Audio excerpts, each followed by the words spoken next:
Assalamualaikum warahmatullahi wabarakatuh. Pada pertemuan kedua kali ini, slide pertama saya akan menjelaskan terkait kriteria menggunakan penelitian kualitatif. Jadi, apa sih yang bisa digunakan penelitian yang A misalnya ini bisa cocoknya kualitatif atau kuantitatif. Nah, untuk yang satu ini kita akan bahas terlebih dahulu terkait kriteria untuk penelitian kualitatif.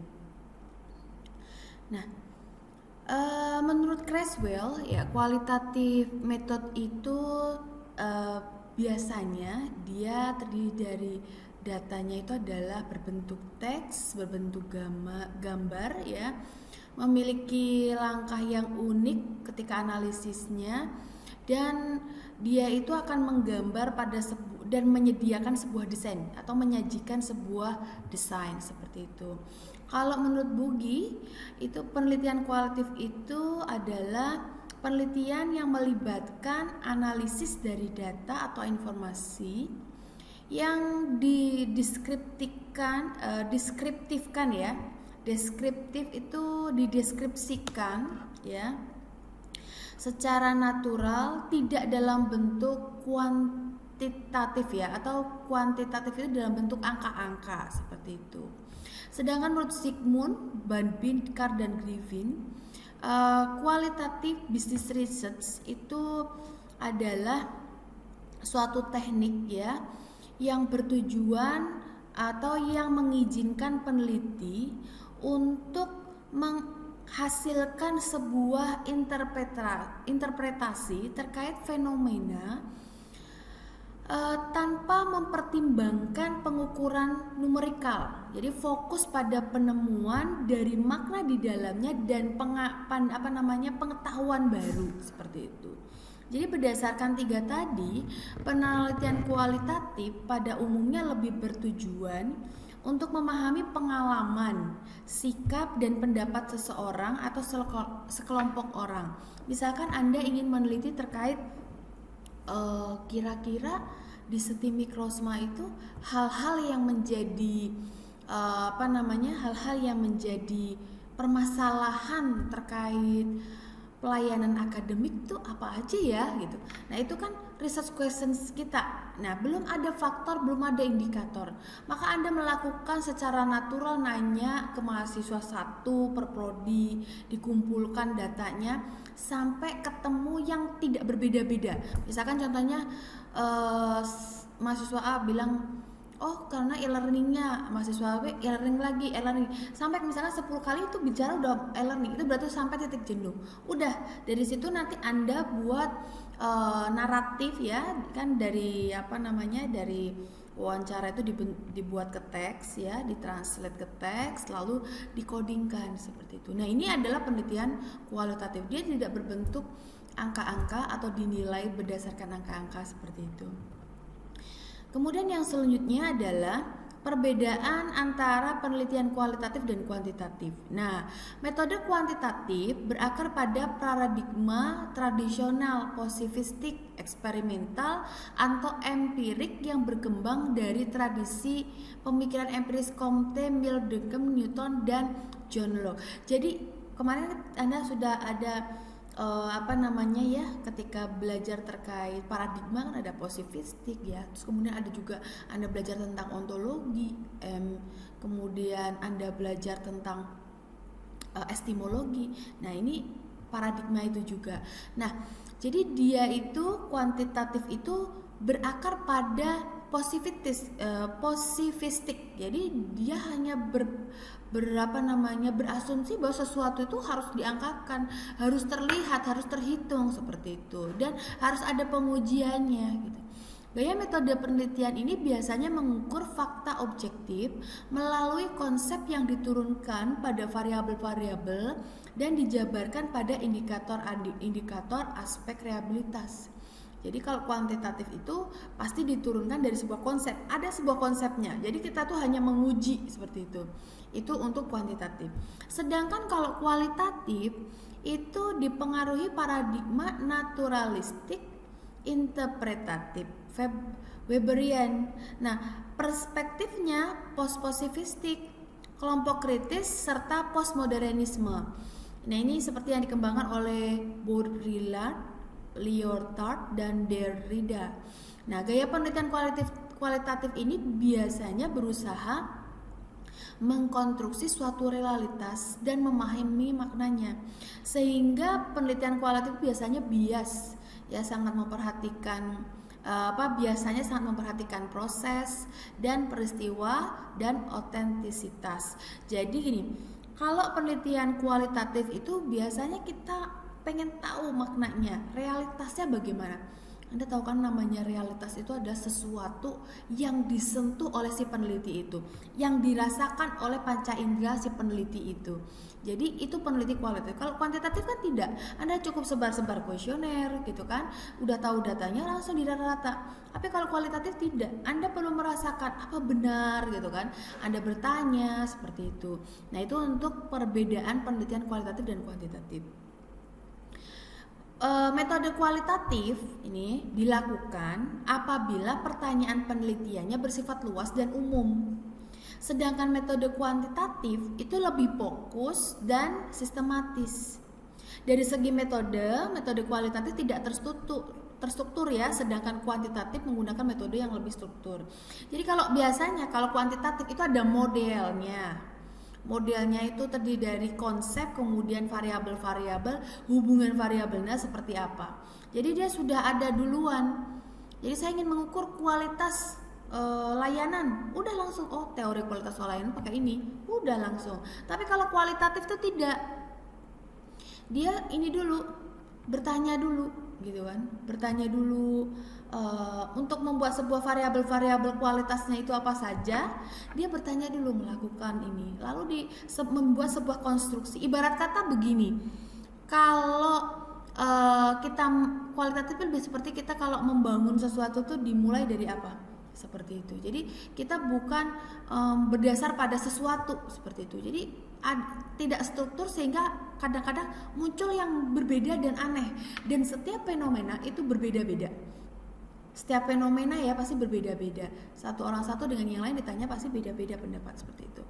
Nah, kemudian ini perbandingannya berdasarkan tujuannya. Kalau kualitatif itu untuk memahami dan menginterpretasikan interaksi sosial.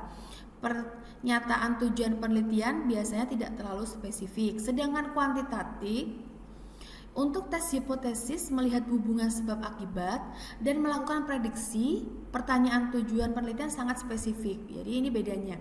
Dia untuk ngetes, kalau kuantitatif untuk ngetes hipotesis kita. Kalau ini hanya untuk memahami seperti itu. Sedangkan berdasarkan objek atau grup yang dipelajari, kalau kualitatif lebih sedikit dan tidak dipilih secara acak. Sedangkan kuantitatif lebih banyak ya, dan dipilih secara acak seperti itu. Jadi kalau populasi atau sampelnya kalau kualitatif 1 atau 2 juga boleh. Tapi kalau kuantitatif namanya juga rata-rata, harus melalui reliabilitas dan validitasnya seperti itu. Atau sesuatu tuh harus cukup untuk membuat terrata gitu. Kalau misalkan harus 100, 200, jadi teknik pengambilan sampel itu penting dalam kuantitatif. Kemudian tipe datanya, kalau kualitatif itu kata-kata atau teks, gambar, objek, sedangkan kuantitatif angka dan statistik. Bentuk data yang dikumpulkan, data kualitatif seperti respon yang berbentuk terbuka, hasil interview, observasi, catatan lapangan, refleksi, dan pastinya datanya itu kurang terstruktur.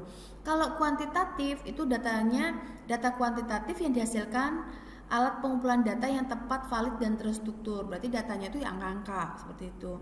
Kemudian jenis analisis datanya. Kalau kualitatif itu mengidentifikasi pola.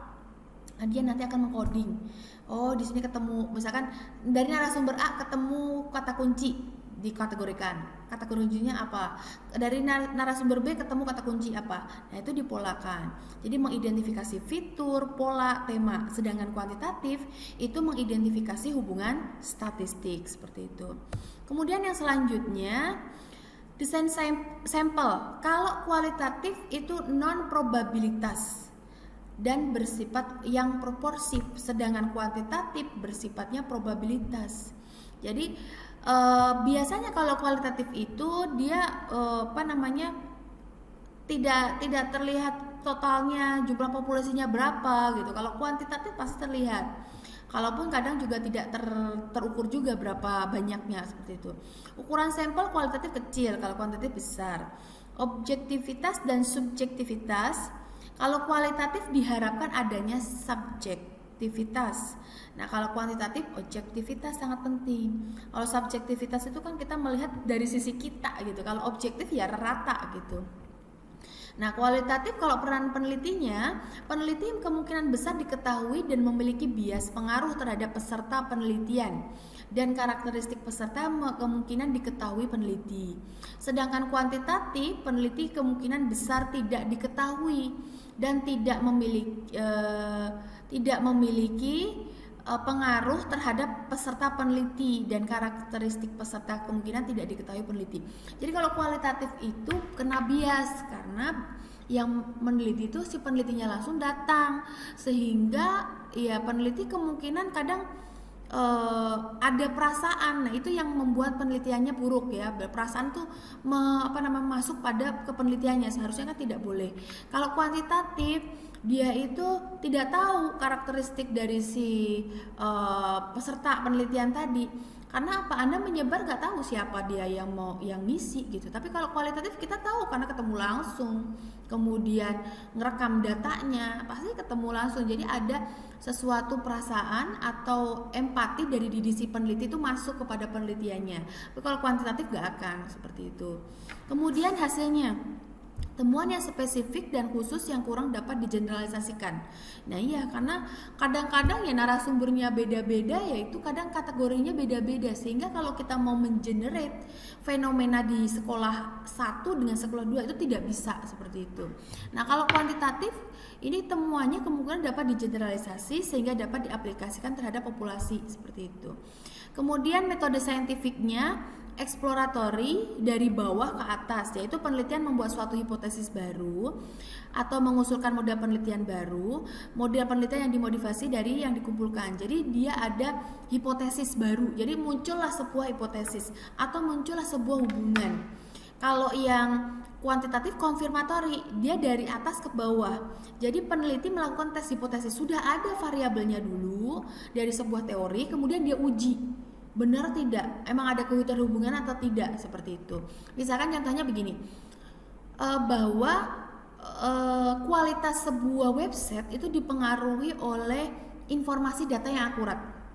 Anda uji itu apa benar gitu kan? Oh ternyata memang ada hubungannya. Nah itu kuantitatif. Kalau kualitatif tidak, cuma cukup nanya aja. Kalau kualitas web itu diukur dari apa ya gitu, nanti akan muncul, ada yang muncul, oh dari ikonnya, oh dari warnanya, macam-macam. Nah dari situlah Anda mengkonstruksi ikon, warna, oh itu maksudnya adalah user interface misalkan seperti itu. Jadi Anda dari beberapa jawaban itu Anda kelompokkan sehingga dia adalah dari bawah ke atas. Beda kalau konfirmator itu dari atas ke bawah seperti itu. Kemudian juga pandangan terhadap perilaku manusia, kualitatif itu dinamis, situasional, sosial, dan personal. Kalau kuantitatif reguler dan dapat diperkirakan. Kemudian objek penelitian yang paling umum itu kualitatif biasanya untuk mengeksplorasi, kan ingat ya ada tujuan penelitian itu ada deskriptif, explanatory, exploratory. Nah kalau kualitatif itu melakukan eksplorasi, discover, dan construct gitu ya. Melakukan eksplorasi berarti mengeksplor lebih dalam, menjelajah gitu. Kemudian kalau discover untuk menemukan, construct itu untuk membangun. Jadi berdasarkan apa yang ditemukan, dia membangun sebuah teori baru atau pengetahuan baru.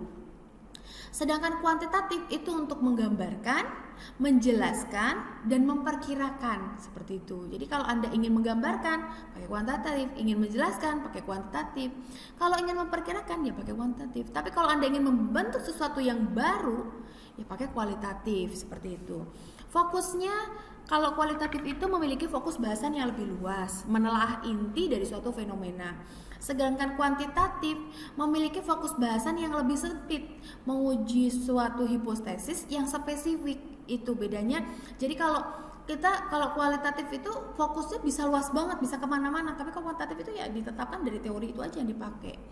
Kemudian sifat observasi. Kalau kualitatif itu studi perilaku dalam lingkungan natural, tapi kalau kuantitatif studi perilaku dalam kondisi yang dikontrol untuk melihat hubungan sebab akibat.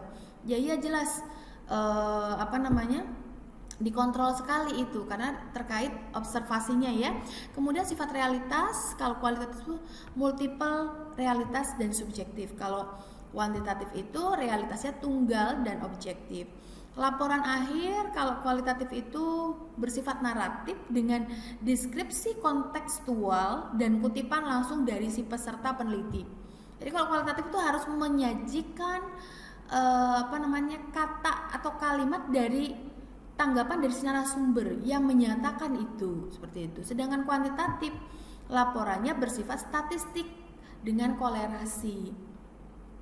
Kemudian perbandingan rata-rata dan tingkat signifikan dari temuan tersebut. Kemudian yang selanjutnya kriteria penelitian yang baik itu yang pertama purposiveness, mempunyai tujuan. Jadi suatu penelitian yang baik harus dimulai dengan menentukan tujuan penelitian yang jelas dan terukur serta memiliki manfaat yang baik bagi kehidupan perusahaan atau masyarakat umum. Misalkan contohnya penelitian yang aneh gitu ya, saya ingin meneliti togel online gitu kan. Apa yang diteliti dari togel online gitu kan?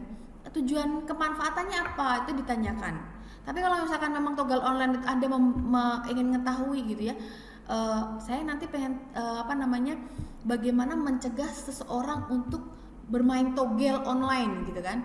Oleh sebab itu saya ingin meneliti bagaimana bisnis proses togel online itu. Nah, itu boleh, ada manfaatnya seperti itu. Dan juga harus ada tujuan. Jadi ketika kita mau meneliti itu apa tujuannya dulu harus jelas. Mau ngapain saya? Misalkan saya mau meneliti terkait begini. Saya pengen tahu ya, kenapa sih anak SMP dia kalau main sosial media tidak memperhatikan konteks-konteks misalkan kalimat kata gitu ya, diungkapkannya saja gitu. Itu bisa. Jadi kenapa gitu? Apa yang melatari mereka gitu? Terus apa yang menyebabkan mereka itu berkeluh kesah di sosial media? Itu bisa. Dan itu masuk konteks gitu. Jadi tujuannya Anda pengen tahu seperti itu. Jadi itu harus memiliki tujuan. Kemudian kriteria penelitian yang baik itu rigor, hati-hati. Suatu penelitian yang memiliki dasar teori yang bagus dan rancangan metode yang tepat merupakan hal yang akan meningkatkan tingkat rigor. Maka penelaahan teori dan penelitian sebelumnya yang terkait dengan penelitian yang sedang dilakukan itu sangat penting. Karena memberikan dasar teori yang tepat dan komprehensif yang memungkinkan terhindar dari tidak memasukkannya variabel yang tidak penting. Penggunaan metode penelitian yang tepat akan menghindarkan peneliti dari hanya mendapatkan informasi yang terbatas pada kelompok tertentu. Karena penggunaan metode yang tepat akan memungkinkan adanya keterwakilan semua bagian dalam lingkup penelitian. Jadi kalau meneliti itu harus hati-hati. Biasanya kalau kita mau meneliti, kita harus melakukan yang namanya literatur review. Apa yang menjadi topik kita, sehingga ketika kita melakukan wawancara, melakukan apa, itu bisa kita tanyakan. Jadi konteksnya akan lebih fokus, kita punya dasar, dan kita kalau mau menyimpulkan pun, oh ternyata relevan tidak ya, atau ternyata pada fenomena tertentu teori ini tidak terpakai gitu. Bisa jadi seperti itu. Jadi kita harus punya dasar. Makanya sebelum kita meneliti, terjun ke lapangan, membuat sebuah instrumen penelitian atau apapun, kita harus melakukan literatur review. Literatur review itu supaya kita punya pegangan, supaya kita paham apa keterkaitan kita antara penelitian yang sebelumnya dengan penelitian kita yang sedang kita laksanakan, seperti itu. Kemudian yang selanjutnya adalah testability. Ya, peneliti yang baik itu memiliki model yang dibuat berdasarkan hasil membaca berbagai tulisan yang terkait dengan penelitian. Model tersebut terdiri atas berbagai variabel yang mungkin berhubungan atau berpengaruh. Berdasarkan variabel tersebut dibuatlah hipotesis yang menunjukkan hubungan atau pengaruh. Hipotesis yang dibuat harus mampu diuji, dites dengan menggunakan alat statistik yang tepat untuk menunjukkan apakah data yang dikumpulkan mendukung hipotesis atau tidak. Jadi sebuah penelitian yang baik itu harus dapat diuji. Nanti ada bagaimana kita menguji penelitian kuantitatif dan bagaimana kita menguji penelitian kualitatif, itu ada. Kemudian replicable, dapat diulang. Hipotesis yang telah terbukti tadi didukung data dalam suatu penelitian, sebaiknya didukung oleh juga hasil penelitian yang lain yang menggunakan model yang sama dan dilakukan dalam lingkungan dan situasi atau kondisi yang serupa. Jadi kalau kita misalkan nguji di kampus A itu dapatnya begini, di kampus B seharusnya sama seperti itu dipakai gitu. Kemudian ada precision atau ketepatan. Ketepatan mengacu pada tingkat kedekatan hasil penelitian dengan kenyataan. Jadi ketepatan itu ya kalau memang realitinya begitu, penelitian kita seharusnya mendekati itu begitu. Confidence atau keyakinan. Keyakinan mengacu pada tingkat kemungkinan bahwa estimasi yang dibuat adalah benar. Hasil penelitian harus memiliki tingkat keyakinan yang dapat diterima. Maka biasanya keyakinan itu di dalam penelitian itu suka ada tingkat kepercayaan, tingkat keyakinan berapa persen, dinyatakan dengan persentase untuk mengungkapkan keyakinannya seperti itu, atau tingkat kepercayaan 95% atau 100, enggak ada sih 100% ya. Kemudian yang selanjutnya adalah objectivity. Kesimpulan yang diambil dalam suatu penelitian harus merupakan hasil interpretasi dari data sebenarnya yang diperoleh dari penelitian tersebut, bukan merupakan emosi, perasaan, atau dugaan penelitian. Jadi misalkan kita meneliti, ternyata setelah kita data itu hasilnya A, tapi ide kita itu sebenarnya B gitu. Itu bukan berarti kita penelitiannya salah. Ya memang hasilnya A, jadi Anda harus menyampaikan A. Jangan sampai emosi Anda, perasaan, dugaan penelitian Anda itu mempengaruhi laporan yang dihasilkan tadi, seperti itu. Nah, kalau penelitian kualitatif yang baik itu adalah yang pertama credibility. Jadi peneliti harus mampu mendemonstrasikan bahwa penyelidikan yang dilakukan telah selaras dengan kaidah-kaidah ilmiah, sehingga identifikasi dan deskripsi masalah penelitian dilakukan secara tepat ya. Jadi harus sebuah penelitian itu harus menyesuaikan dengan kaidah-kaidah ilmiah, seperti itu. Ada pengumpulan datanya, ada orang yang dimintain datanya, seperti itu. Kemudian yang selanjutnya adalah transferability, artinya peneliti harus mampu mendemonstrasikan aplikasi temuan penelitian dalam konteks yang berbeda. Peneliti melakukan eksplorasi terhadap objek simptom dan fenomena masih belum jelas sampai mampu memahami makna simptom atau fenomena. Penerapan triangulasi dapat dijadikan alat untuk mencapai transferability dari penelitian. Jadi transferability begini. Ketika Anda bertanya, mewawancara gitu kan, oh si A itu begini. Nah, Anda jangan langsung percaya, dikonfirmasi dengan narasumber yang berikutnya. Oh ya begitu. Baru A dan B belum yakin lagi, maka harus dikonfirm lagi. Oh pakai data-data, dokumennya benar enggak, seperti itu. Jadi harus ada transferability. Kemudian dependability, artinya peneliti harus berusaha mencermati perubahan kondisi pada fenomena sosial yang dikaji sebagaimana ia menyesuaikan desain studi untuk menyaring pemahaman pada setting sosialnya. Jadi kita harus bisa mencermati kondisinya, apakah sama atau tidak, seperti itu. Kemudian confirmability, yang berarti peneliti harus menghasilkan temuan yang dapat dikonfirmasi oleh pihak lain.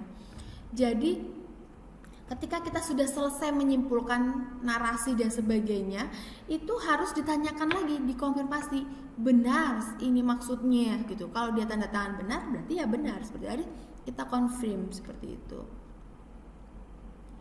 Jadi Itu tadi menurut Sumantri ya, tapi dari beberapa ini saya simpulkan bahwa yang pertama, penelitian kualitatif yang baik itu adalah purposif yang tadi ya, mempunyai tujuan, rigor dia harus hati-hati, precision artinya ketepatan, kemudian objektif seperti itu. Kemudian yang selanjutnya adalah sederhana ya, suatu penelitian dikatakan memenuhi kriteria parsimony apabila penelitian tersebut memiliki kesederhanaan dalam menyelesaikan masalah penelitian, jadi tidak ribet. Confirmability dapat dikonfirmasi, jadi dapat dikonfirmasi hasil temuan penelitiannya ke pihak lain. Jadi konfirmasi ini dalam artian apa yang ditemukan itu dapat ditelusuri kebenarannya gitu. Kemudian credibility dapat dipercaya. Suatu penelitian dapat dikatakan memenuhi kriteria credibility apabila peneliti mampu mendemonstrasikan bahwa penyelidikan yang dilakukan telah selaras dengan kaidah-kaidah ilmiah. Nah, peneliti harus menunjukkan bahwa proses penelitian mulai dari proses identifikasi masalah, merumuskan masalah, menentukan metode pengumpulan dan analisis data dilakukan secara akurat seperti itu. Kemudian transferability, kesimpulan yang diambil dalam suatu penelitian haruslah merupakan hasil interpretasi dari data dan informasi yang sebenarnya yang diperoleh dalam penelitian, bukan merupakan emosi, perasaan, atau dugaan peneliti. Kemudian jenis pendekatan kualitatif yang pertama itu adalah grounded theory. Grounded theory ini pertama diawali oleh Glasser dan Strauss ya. Tujuan dari grounded theory ini adalah untuk membentuk teori baru, mengumpulkan analisis dan terkait fenomena. Cara pengumpulan data pada pendekatan ini paling banyak menggunakan interview dan observasi. Kemudian telaah pustaka dan analisis dokumen terkait juga merupakan dilakukan juga pada penelitian ini. Proses pengumpulan data dan analisis data dilakukan pada saat yang sama untuk memungkinkan peneliti memperbaiki pertanyaan penelitian. Jadi ketika sudah kita bertanya pada narasumber A, pertanyaan begini-begini, oh ternyata setelah ini ada perubahan pertanyaan, itu boleh dalam penelitian kualitatif. Dalam penelitian kualitatif, pertanyaan penelitian dimungkinkan berubah sesuai dengan temuan-temuan yang dapat di lapangan. Ya, kemudian pada grounded theory ini, peneliti secara konstan melakukan perbandingan antara pendapat atau informasi yang disampaikan oleh informan. Jadi dia membandingkan antara narasumber satu dengan narasumber dua atau informan satu dengan informan kedua.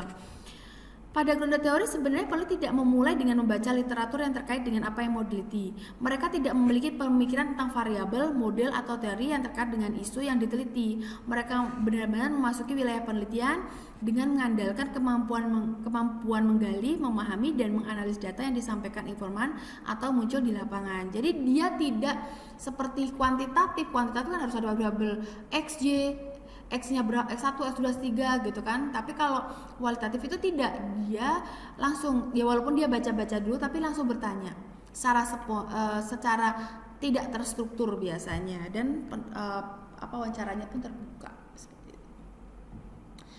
Nah, kemudian pendekatan interpretivis ya. Pendekatan ini menitik beratkan pada persepsi, interpretasi, arti, dan pemahaman manusia sebagai data utamanya. Tujuan dari penelitian dengan menggunakan pendekatan interpretivis adalah untuk mengeksplorasi pemahaman individu dan kelompok norma sosial, alasan terjadinya suatu proses, dan sebagainya. Pendekatan ini selain menempatkan manusia sebagai sumber data utama, juga mencari persepsi mereka sebagai data utama. Selain itu, pendekatan interpretivis juga menggunakan sumber data lain seperti teks dan berbagai media yang berupa pendapat orang baik secara individu ataupun kolektif. Kemudian ada juga pendekatan biografikal, life history, dan human approach. Ya, pendekatan ini menitik beratkan pada manusia sebagai aktor sosial atau agen sosial yang aktif dan menjadikan narasi kehidupan, biografi, dan autobiografi sebagai sumber yang sangat berarti. Kemudian pendekatan yang ketiga, observasi yang terlibat. Pendekatan kualitatif dengan observasi terlibat, peneliti melibatkan diri langsung dalam settingan penelitian. Peneliti melakukan pengamatan sambil menjadi anggota atau mengambil peran sebagai bagian dari subjek yang diteliti. Kemudian yang selanjutnya adalah etnografi, yaitu penelitian etnografi berasal dari penelitian yang biasa dilakukan di wilayah antropologi, mempelajari dan mendeskripsikan budaya manusia. Parameter yang dipakai adalah parameter terkait budaya dan manusia di suatu wilayah tertentu, lingkungan sosial tertentu, pengalaman tertentu, atau suatu agama tertentu. Peneliti biasanya memfokuskan diri pada penggalian pengalaman-pengalaman selektif dari responden melalui proses interaksi peneliti dan subjek yang diteliti dengan teknik wawancara baik secara formal maupun informal. Nah, seringkali merupakan wawancara individu dalam beberapa kali kesempatan. Jadi kita bisa mewawancari berkali-kali. Teknik yang dipakai adalah observasi dan wawancara mendalam atau in-depth interview. Kemudian analisa wacana atau discourse analysis adalah jenis metode penelitian kualitatif yang pada umumnya peneliti lebih memusatkan diri pada menganalisis teks seperti surat kabar, peraturan, kebijakan, dan ucapan dalam bentuk praktek sosial. Kemudian yang selanjutnya adalah analisis isi atau content analysis, adalah jenis metode penelitian yang pada umumnya peneliti melakukan pengkajian terhadap dokumen-dokumen.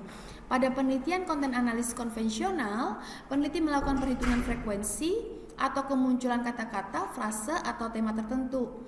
Peneliti menggunakan aturan pekodean tertentu, biasanya atau kode-kode yang bisa dibaca komputer. Kemudian pendekatan konten analisis ini cocok untuk menganalisis dokumen seperti teks koran, dokumen wawancara terbuka. Jadi kalau konten analisis ini yang pernah saya lakukan adalah saya mengumpulkan berbagai literatur atau entah itu dari koran atau dari jurnal, kemudian saya buat cek kata-kata yang muncul paling banyak seperti itu. Jadi baru disimpulkan seperti itu. Yang selanjutnya adalah analisis percakapan. Pada penelitian ini peneliti memusatkan perhatiannya pada percakapan yang terjadi dalam interaksi suatu organisasi sosial, dan percakapan tersebut biasanya muncul secara alami, bukan hasil dari suatu pertanyaan dalam wawancara. Analisa percakapan mengeksplorasi bagaimana interaksi sosial terbentuk, dan pengamatan ini menganalisis secara detail transkrip dari rekaman, termasuk menganalisis seperti cara bicara seseorang, lama jeda atau kalimat atau frasenya. Kemudian ada analisa naratif. Pendekatan ini peneliti memfokuskan diri pada narasi atau cerita orang, baik cerita tentang dirinya, tentang orang lain, atau tentang suatu kejadian. Jadi ini pendekatan-pendekatannya. Jadi kalau menurut Storrs and Corbin itu peneliti yang baik harus memiliki kemampuan satu, the ability to step back and critically analyze situation. Jadi dia harus memiliki kemampuan untuk menganalisis kritikal dari situasi tersebut. Kemudian the ability to recognize the tendency toward bias. Kemudian the ability to think abstractly. The ability to flexible and open the helpful criticism, dan sensitive to words and action of respondent, and sense of absorption and development to the word process. Jadi ini peneliti kualitatif yang baik. Dia harus menghilangkan dari bias, memiliki critical analysis yang pada situasi tertentu, dan berpikir secara abstrak. Dia bisa membayangkan.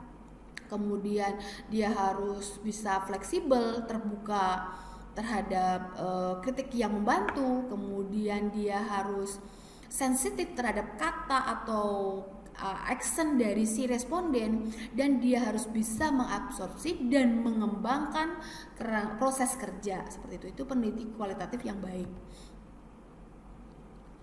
Nah, ini gambaran tadi ya. Jadi peneliti kualitatif hendaknya memiliki kemampuan menganalisis situasi sosial secara kritis untuk menemukan masalah yang ada di lapangan.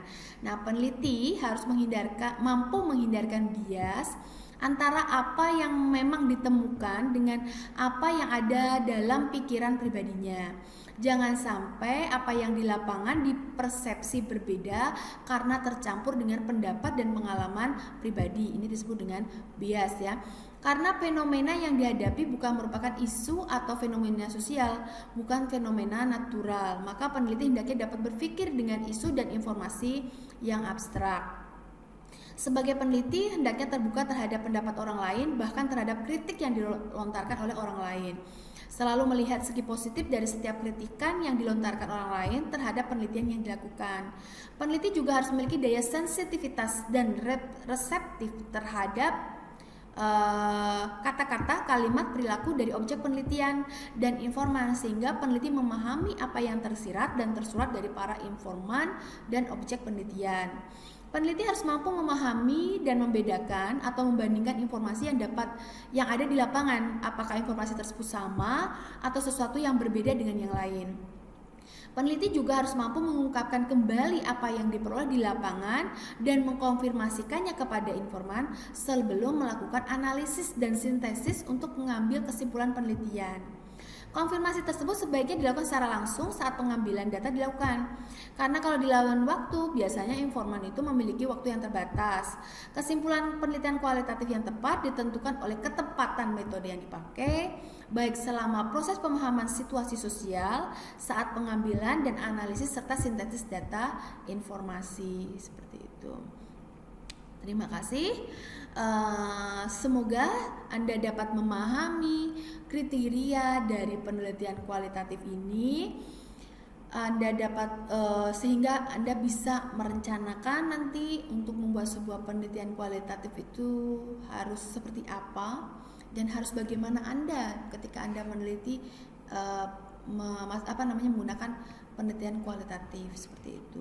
Silakan jika ada pertanyaan hubungi saya di email atau di WhatsApp saya, nanti saya akan membalas. Semoga slide pertama ini dapat Anda pahami. Jika ada pertanyaan, komen juga boleh di bawah video ini. Atas perhatiannya saya ucapkan terima kasih. Wassalamualaikum warahmatullahi wabarakatuh.